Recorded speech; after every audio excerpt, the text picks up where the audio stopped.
We were traversing across a glacier, and like every night around like 5 or 6, there would just be millions of them as you're walking literally across them. So I was like, okay, well, wait a minute, let's figure out what these are.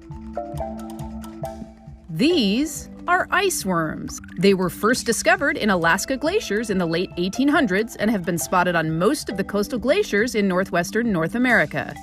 Adam Palmer takes kids on ice climbing adventures in British Columbia, and ice worms are always a favorite. He takes videos of the tiny critters every chance he gets. You know, you get home and you show people and they're like, what are those? And I'm like, they're ice worms. And people are like, what? Ice worms? When they are around, I mean, there's hundreds per square meter. You cannot walk without stepping on them. Dr. Scott Hotaling has been studying ice worms on glaciers in Washington State. I mean, I think they're like the mascot of mountain glaciers in the West. I mean, they're incredibly cool. They're incredibly abundant. They're the largest organism on Earth with its whole life cycle in ice.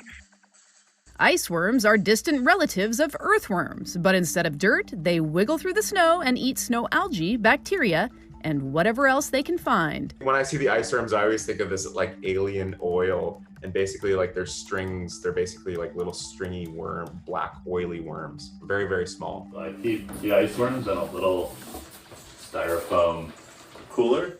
Ice worms survive and thrive at temperatures around 32 degrees Fahrenheit, 0 degrees Celsius. Any colder than that, and they die. Kind of hilarious in a way that, you know, this ice worm is living in ice and can't actually survive freezing. But it's also really interesting ecologically because they are living extremely close to their lower thermal limit. Hotaling says the ice worms typically emerge in the afternoon to get heat energy from the sun.